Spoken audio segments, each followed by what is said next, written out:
Kids doing great in their private school. Got a golden retriever last year. Living that classic American dream life, or so I thought. Looking back now, should have noticed the red flags. Kate started acting different lately. More cheerful, weirdly excited about work. Used to just complain about meetings and coworkers like normal people. Now suddenly everything at work is amazing and exciting. Then there's David, her new boss. At first, just another name in her work stories. David had the best idea in the meeting. David totally saved the project. Normal stuff, right? Wrong.jpg. Started mentioning him in these weird casual ways. Like when we talked about management.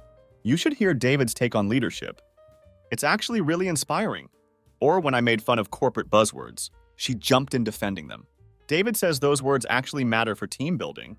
Yeah, definitely her own opinion. One day I joked about it. Sounds like David's your work husband? She froze for a split second. Forced this awkward laugh. Oh, stop, he's just a great mentor. Should have known something was up. But I was too busy being a good dad and husband, fixing things around the house, taking care of the kids, living my normal life. Until that day, everything changed. Sitting on the couch one evening, watching YouTube video about fixing the garage door, half focused on the video, half thinking about weekend plans. Kate walks in with this weird look on her face. Can tell she's been practicing whatever she's about to say. Ask if everything's okay? Are the kids good? Your parents? She's shifting her weight like she can't stand still. Yeah, everyone's fine. She takes this deep breath. I just need to talk to you about something. Pause my video and give her my full attention. I think we should try living apart together. What underscore the underscore actual underscore fuck.jpg? Living what? You know, still married but separate places? Sharing custody. It's a thing people do. Just stare at her waiting for the punchline.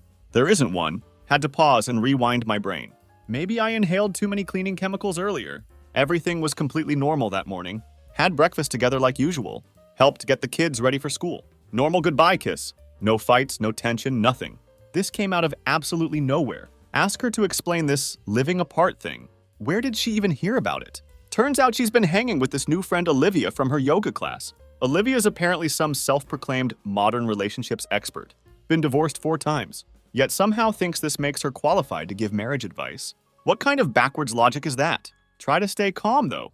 Put my phone down. Attempt to have an actual adult conversation. Ask if I did something wrong. If there were problems I didn't know about. Trying to be that mature husband who communicates. Her response makes me want to scream. She's sitting there super casual. Like she's talking about changing our internet provider. Says she needs space for personal growth. Starts throwing around all these buzzwords. Sounds like she swallowed a self-help book. Keeps talking about how LAT relationships are the future of marriage. Apparently all these European couples are doing it. Because what works in Stockholm should definitely work in Houston. The audacity of this woman says we can always go back to living together if it doesn't work out. Like our marriage is some Netflix free trial, not our actual family with 2 young kids. Sit there thinking about our daughters. How do you explain to a 7-year-old that mommy and daddy are still married, but don't want to live together anymore? Make it make sense. Kate was never like this before. Always shut down talks about open marriages, even as jokes, said it was too complicated. Not her thing. Now suddenly she's all about modern arrangements. Something's definitely not adding up here. And I'm going to figure out what it is. Spend half the night Googling everything about LAT relationships. Stress eating kids' leftover Halloween candy while researching. Actually find out some interesting stuff? Some people do make this LAT thing work. But it's usually older couples with grown kids. Or people working in different cities. Not couples with young kids in elementary school living in the same suburb. Red flag number 427 right there. Decide to play along though. You know that saying about giving someone enough rope? That's exactly what I'm thinking. Next morning, sit down with Kate. Got my laptop ready. Google open like this is some business meeting. Start talking about formal custody arrangements. Her face when I mentioned this. Priceless.gif. Pretty sure she thought this would be super casual. Some, you do your thing, I do mine arrangement. Me. So we need to figure out proper custody schedule. Thinking week on, week off, or maybe 2-2-3 split. Also need clear rules about holidays and birthdays. Her face when I say we should get lawyers involved. To make everything official. Lawyers? I thought we could just figure it out as we go. That's when I dropped my first bomb. Tell her my cousin Megan is actually a family lawyer. Offered to represent me for free if needed. Random drunk conversation at last Christmas party coming in clutch. Kate immediately starts talking about some lawyer she knows through Olivia. Apparently handled all of Olivia's divorces. Yes, all 4 of them. Big surprise there. Start asking very specific questions about her plan. Who's paying for second apartment? How are we splitting bills? What about kids' school transportation? Who gets the dog on which days? How do we handle medical emergencies? What about parent-teacher conferences? Who's responsible for extracurriculars? Watch her get more uncomfortable with each question. Pretty sure this isn't how Olivia told her it would go. Pull out this spreadsheet I made at 3 a.m. Break down exactly how much everything would cost. 2 households instead of 1. Rent, utilities, groceries, insurance. The whole 9 yards. Even include column for dating expenses. Because hey, if we're living apart, might as well be realistic. Can literally see the moment it hits her. This isn't going to be some fun independent woman adventure. Like in those movies Olivia probably made her watch. This is real life with real consequences. Then ask the million-dollar question. So which neighborhood are you thinking of moving to? The way she hesitates, all kinds of alarm bells going off in my head. She tries to act casual, says she's been looking at Pine Ridge Apartments. For those not familiar, Pine Ridge is this fancy complex on other side of town. Way more expensive than what we budgeted in my spreadsheet. End conversation there. Tell her we'll continue planning later. Not the smartest guy in the world, but something feels really off. Why that specific place? It's 30-minute drive from kids' school, has no playground. Units are mostly 1-bedrooms. Not exactly ideal for someone planning to have 2 kids stay over. Time to do some digging. One of my work buddies, Marcus, has a sister working at Pine Ridge leasing office. Shot him a text asking for some intel. Yeah, kind of sketchy. But desperate times, right? Guess who lives at Pine Ridge? Someone from Kate's office. The new regional manager she's mentioned hundreds of times. He's just really passionate about corporate synergy himself, David. Thought maybe she was just jealous of him living there. Wanted to try out the fancy life, but something feels off. When I bring up setting up kids' rooms in her new place, Kate gets super weird about it. Starts saying stuff like, maybe we should wait until I'm settled in. And the girls might be confused at first, then drops this gem. Maybe they should just stay with you most of the time until everything's figured out. Right, because nothing says good mother like voluntarily seeing your kids less. So you can live in a 1-bedroom apartment near your totally just a coworker boss. Don't confront her about David right away. Want to gather more info first? Reach out to her sister Nicole. Nicole and I have always gotten along. Maybe a little too well if I'm being honest. Ever since her divorce last year, she's been kind of flirty. Nothing over the top, but enough to notice. She even straight up told me once, "You know, if my sister didn't have you first," just laughed it off. Never encouraged it because, well, marriage. Nicole is shocked about the whole Elat thing. But then she starts putting pieces together. Apparently, Kate's been asking her all these hypothetical questions lately. How long should you wait to date after separation? Is it weird to date someone from work? And my personal favorite, how do you tell the kids you're seeing someone new? Then she tells me something that makes my blood boil. Kate's been specifically asking about David's schedule, which floor he lived on, whether he had a girlfriend, basically everything except his blood type and social security number. Apparently thought she was being subtle. Want to throw up. All these years together. And now she comes at me with some trendy new term. Like it's a damn life hack. Like our marriage is just some experiment she read about in a self-help book. Spend the whole night in the garage, pretending to fix things. Actually beating the hell out of my punching bag? Fist throbbing. Jaw clenched so hard my teeth hurt. Every time I think about her sitting me down like that. So casual. So decided. I see red. Later find out while I was out there, trying to keep myself from losing it. Kate was inside on the phone with Olivia for 2 hours. Probably getting more expert advice on how to tear down a marriage in record time. Know everything is done between us. Trust completely shattered. But have to play this on my own terms. Time to set up my own moves. Next morning, start looking at apartments myself. But I'm playing chess while she's playing checkers. Start checking out places near where Nicole lives. Complete opposite direction from Pine Ridge. Bring it up to Kate casually over morning coffee. So I started looking at apartments. Scroll through listings on my phone. Kate barely looks up from her coffee. Oh, okay, where? Couple places near Nicole's neighborhood. That gets her attention. Her head snaps up so fast, probably gave herself whiplash. Wait, what? That's the opposite direction from Pine Ridge. Yep, .gif. Take a sip of my coffee, staying calm. But that's not fair to the kids. If we live too far apart, it's going to be hard on them. Set my cup down and just stare at her. Oh, now we're thinking about what's fair to the kids? She blinks like she didn't expect me to push back. The audacity of this woman. She opens her mouth, shuts it, then lets out this annoyed sigh. That's not what I meant. You're just being difficult on purpose. Lean back in my chair, let out a short laugh and shake my head. Oh no, Kate, I'm enjoying this a lot. Her eyes narrow. What's that supposed to mean? Don't respond. Just brush past her and walk away. That evening, overhear her on the phone. Wasn't even trying to eavesdrop. Just walked past the bedroom. Hear her talking way too casually.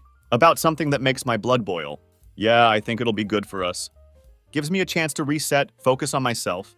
And honestly, I think Tom will come around. Once he sees how much easier things are this way. Excuse me? Preferring it? Then she laughed. Actually laughed. Like this whole thing was just some quirky lifestyle shift, not complete destruction of our family dynamic. Stand there for a second, fist clenched, just absorbing the fact that she really thought I was just going to roll over. Accept this like some clueless, passive idiot she could nudge into whatever situation benefited her. Then decide it's time to drop my own bomb. And boy, does it work better than expected. We're sitting in kitchen next morning, going over more L8 details. Kate being all smug about how mature we're handling everything. That's when I casually mentioned the Cancun trip. For context, Kate has been obsessed with Cancun since forever. Like unhealthy levels of obsession. Follows all these Cancun vacation accounts on Instagram. Has whole Pinterest board dedicated to Cancun beaches. The works, but we never went. Something always came up. Kids were too young. Couldn't get time off work. Money was tight. You know how it goes. So I'm sitting there, drinking my coffee, just casually go, oh, by the way, I need your input on something. Should I try to get a refund for the Cancun tickets? Or just change the names? The way her head snapped up, pretty sure she gave herself whiplash. What Cancun tickets?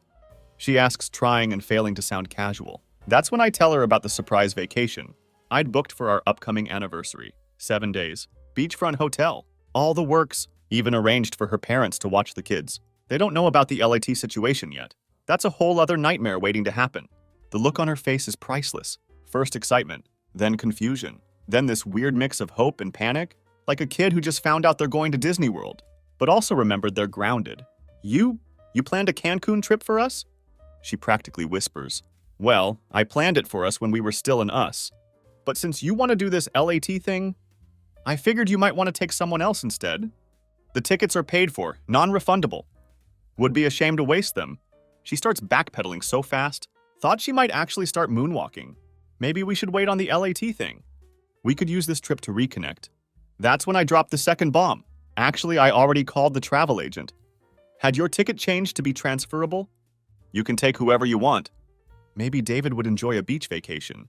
The color drains from her face, goes completely ghost white, starts stammering about how David is just a coworker. Asking why would I even suggest that, just shrug and say, well, since you're planning to move into his apartment building, I figured you guys must be close. Get up to get more coffee, like I hadn't just nuked our entire conversation. She follows me around the kitchen, trying to explain that I had it all wrong. That Pine Ridge just happened to be a nice complex. That David living there was just a coincidence. Then she hits me with this, how do you even know David lives there? Have you been checking up on me?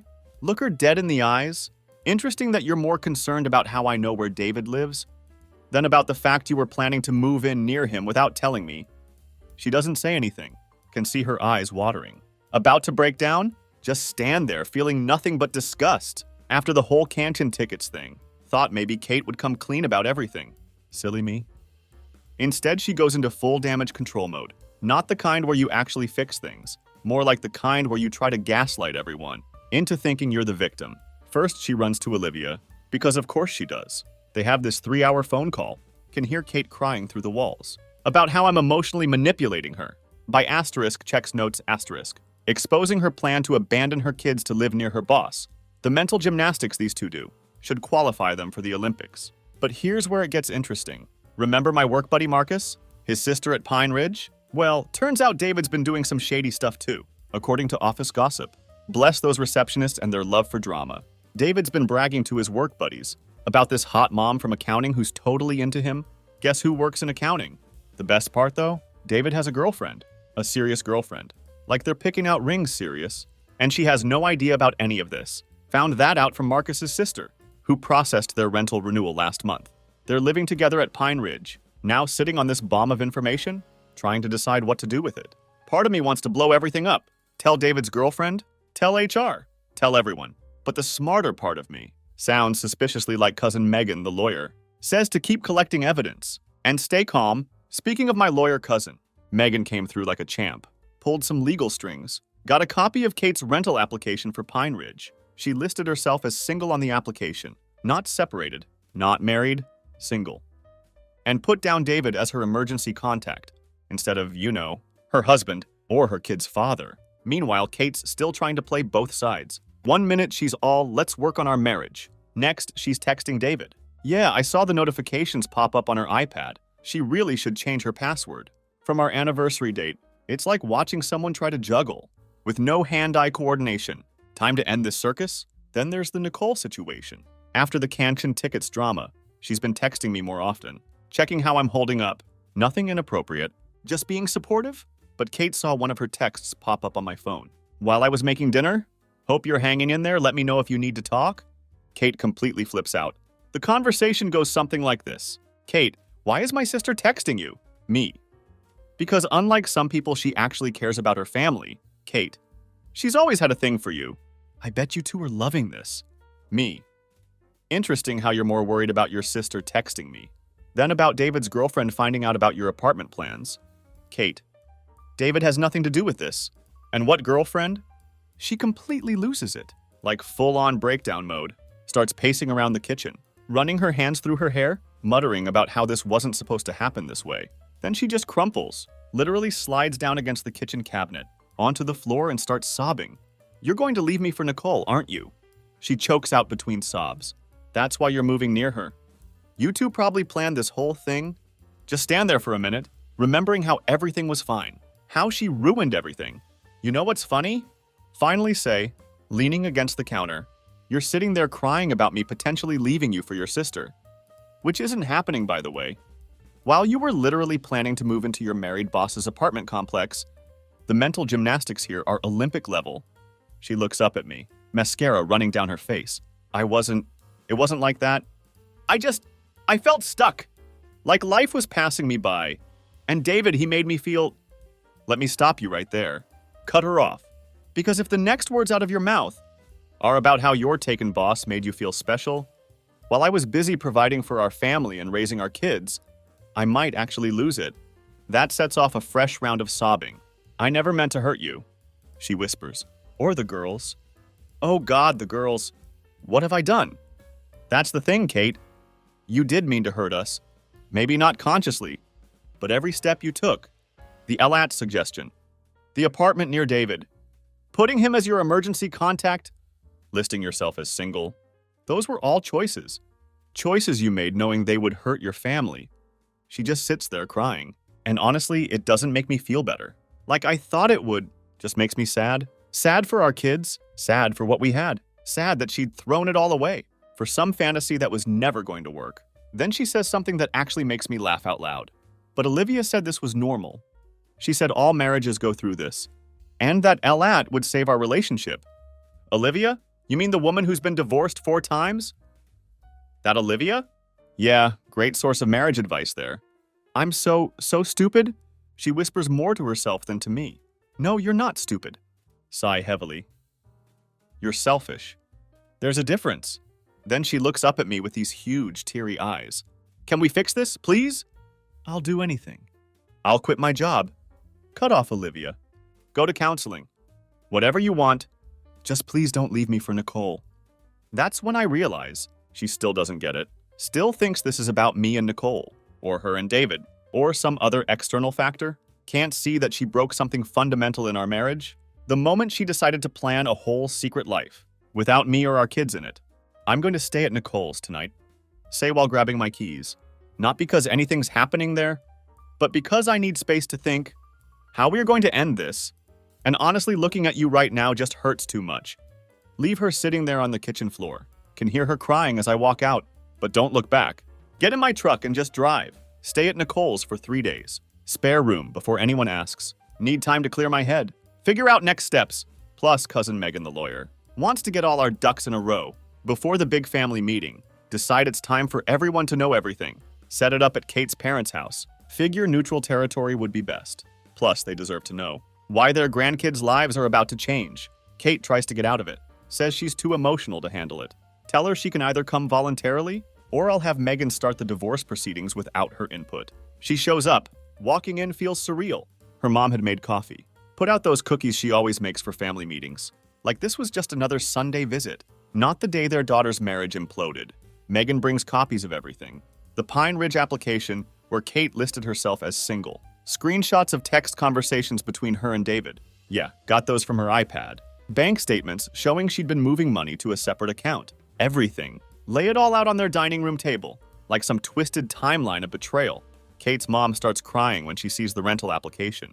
Her dad just sits there, getting quieter and quieter, as Megan goes through everything. The only sound is Kate's occasional sniffling, and her mom's muffled sobs. Then we get to the custody plan. "I want joint custody," Kate says quietly. Her dad actually laughs, like a harsh, bitter laugh. I'd never heard from him before. Joint custody? After you tried to move into a one-bedroom apartment and listed your boss as your emergency contact, instead of your children's father? That's rich, honey. Kate starts with the waterworks again. I wasn't thinking clearly. Olivia said, "If you mention Olivia one more time," her mom actually shouts, "Never heard her raise her voice before." Ever? Megan steps in then, all professional and composed. Given the documented evidence of attempted abandonment and the clear prioritization of a potential affair over childcare, we'll be pushing for primary custody, with supervised visitation for Kate, until she completes counseling and demonstrates stability. The way Kate's face crumples when Megan says supervised visitation. Man, that hit hard. Like reality finally caught up with her fantasy. Her dad turns to me. "The girls, do they know?" "Not yet.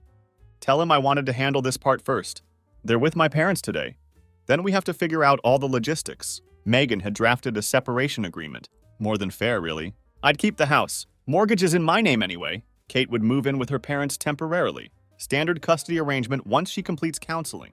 Even put in a clause about no overnight guests of the opposite sex during visitation. Yeah, that was aimed at David. Kate tries to argue about some points, but her own parents shut her down.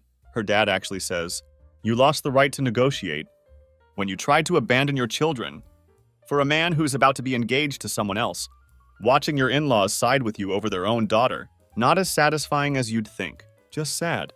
The meeting ends with Kate signing everything through tears. Her mom hugs me goodbye, whispers, "I'm so sorry." Her dad just looks defeated.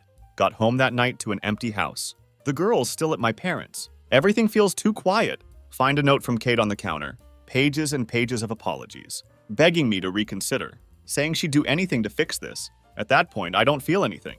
Just empty. It's been 2 months now. The divorce is final. Kate moved back in with her parents after the David situation blew up spectacularly. More on that in a minute. The girls are adjusting better than expected. Turns out kids are pretty smart about figuring out who actually puts them first. So here's what happened with David.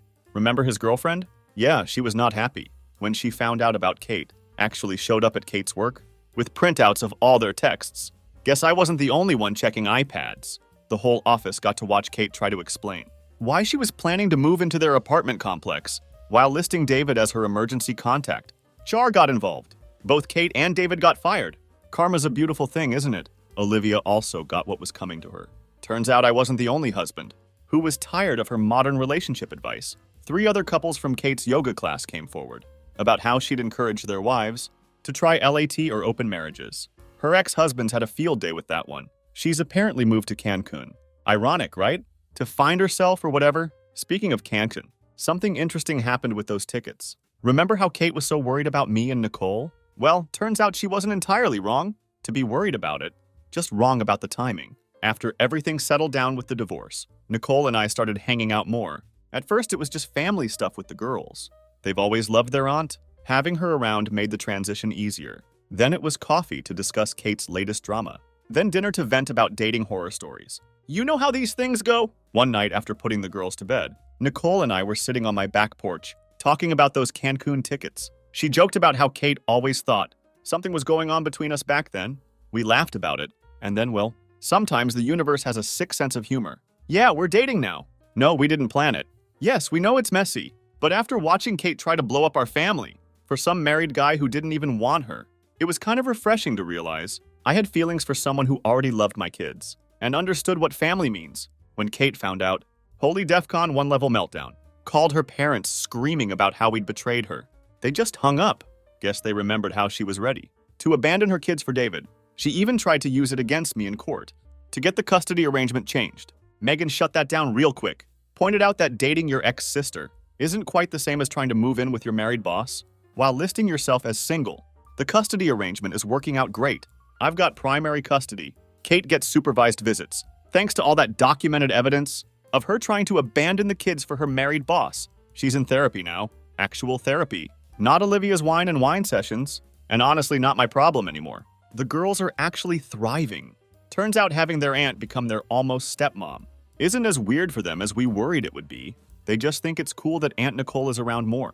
Plus, they've got someone in their life who actually shows up for them, helps with homework, comes to their events, and hasn't once suggested moving away for personal growth. Oh, and that college fund Kate tried to access for her Pine Ridge deposit, her parents transferred it to an account for the girl's actual college education. They still barely speak to her, but they come over for Sunday dinners with me, Nicole, and the kids every week. Took them a minute to adjust to the new dynamic. But I think they're just happy their grandkids have stability. Life's funny sometimes. A year ago, thought my world was ending when Kate suggested this LAT nonsense. Now I've got my kids, a great job, business is booming, and somehow ended up with someone who's been there all along, watching me be a good dad and husband, while her sister took it all for granted. Kate still tries to manipulate her way back in occasionally. Last week, she left a tearful voicemail about how she's changed and realizes what she lost. I just forwarded it to Megan for the custody file and took Nicole and the girls out for ice cream. The irony of her being so worried about me and Nicole back then, only to end up making it happen herself. Chef's kiss. Sometimes the trash takes itself out, you know? Quick updates for those interested. Yes, David's girlfriend got engaged. To his best friend. No, we didn't send a gift. Update on Olivia. She's apparently writing a book about unconventional relationships. Guess she'll have to add a chapter about how pushing LAT ended up getting your sister your man. Haven't told anyone this part yet, but Nicole and I are using those Cancun tickets next month, taking the girls with us, making it a proper family vacation, something Kate never wanted to do because it wasn't romantic enough. Her loss. Our gain? Life has a way of working out, just not always how you expect. MFW, I realize my ex-wife's terrible life choices led me to the right person, who was there all along. TW, your kids are actually happier with their aunt as their almost stepmom than they were with their own mother's chaos. Sometimes you don't know what you really have until someone tries to throw it away and ends up losing everything instead.